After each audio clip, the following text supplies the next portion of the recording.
Kayo po ba mga bossing ko ay isa sa mga nag-iisip sa ngayon kung ano kaya mga pinakamabibisang pampaswerte, lalo-lalo na ngayong araw na ito mga bossing or sa mga ibang araw na nais-issue itong gawin. Proven po ito mga bossing. Ito po mga bossing ko, isa rin sa mga paborito ko na pampaswerte. Diba nagluluto rin naman tayo ng munggo mga bossing. Masasabi ko lamang mas mainam kung mag-i-stack na kayo ng ganito at nakalagay sa bote, tapos parang pan-display nyo lang mga bossing ko sa kusina ninyo. Pero sambaga, iluluto nyo rin po ito kapag po biyernes, diba biyernes tayo lagi nagluluto nito. Ngayon pa mga bossing, ang munggo ay bilog, inihalin tulad ito sa barya. Ang munggo ay dilaw, dilaw ay for abundance, tapos ang munggo ay green, green is for money at for kalusugan. Ngayon po, ang munggo, mabilis siyang mag-react na inihalin tulad sa mabilis na reaksyon ng inyong mga wishes, mabilis na pagtugon. Ngayon pa mga bossing, ang gagawin nyo lamang, mag-display po kayo ng ganito sa inyong pong kusina.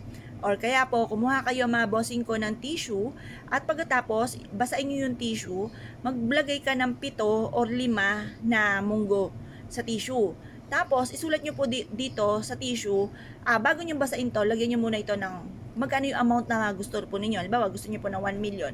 1 million, magkakaroon ako ng 1 million. Tapos, basain niyo po siya. Tapos, lagyan ng 7 or kaya po ay 8 na munggo. Pagkatapos, mag-wish po kayo sa may silangan. Sabihin niyo po, magkakaroon ako ngayong taon nito ng 1 million. Magkakaroon ako ng maraming pera. Ganun po mga bossing, bukod sa sipag at syaga, double time sa pagkayod, ngayong taon na ito, ako ay yayaman. Ganun po ang inyo pong pag-wish, direct to the point, at naniniwala ka sa inyo pong puso't isipan na magkakatotoo lahat ang inyo pong mga kahilingan mga bossing. Positive ka lamang, kiniklaim ko na ang swerte, tapos tupiin nyo po ito pong ating pong tissue na basa na meron pong wishes at meron pong munggo.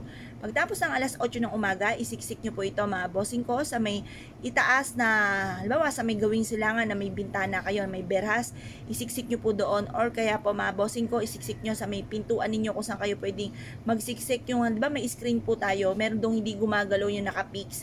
Kung meron kayong maiipitan po doon, mas mainam doon nyo rin po siya ilagay. Proven po ito na maswerte, basta't may 100% kang paniniwala, mas mainam meron tayong mga pampaswerte na pang-attract ng swerte kaysa po doon sa tipo na bahala na si Batman kung ano mga mangyari. Ngayon pa mga bossing, kung kayo pinaniniwala, subukan nyo po itong gawin. Tapos i-mindset nyo na magkakatotoo lahat ang mga wishes po ninyo.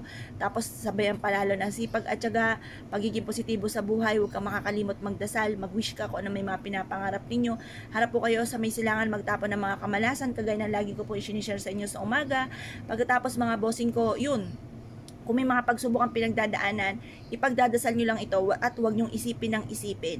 Kasi once na marami kang problema, inisip mo ito ng inisip, lalo nyong wini-welcome ang maraming problema, hindi siya nasusolusyonan.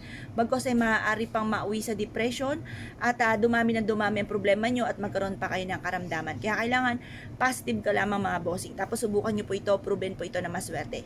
Pag gagawa ka ng mga pampaswerte, isisikreto nyo po, huwag nyo po ito ipagsasabi kahit kanino kasi nakukontra po siya. Kailangan po sikreto lamang. Tapos pwede nyo siyang i-share kapag kayo sinuwerte na, natapos na sinuwerte na kayo, nakamit nyo na yung tagumpay po ninyo. Or kaya i-share nyo po yung ating pong video mga bossing, upang sa ganoon, kapag napanood nila ito na bawal palang i-share, alam na po nila po yun, kaya tahimik na lang po sila. Tapos gawin nyo na po ito kung ano po yung sinasabi ng inyong kalooban, lumarga po kayo. Pero kung kayo may alinlangan, ay nyong gawin, huwag nyo po susubukan gawin mga bossing. Kaya kung kayo pinaniwala at nais nyo po itong gawin, ay siya mga bossing, good luck po sa inyo po lahat.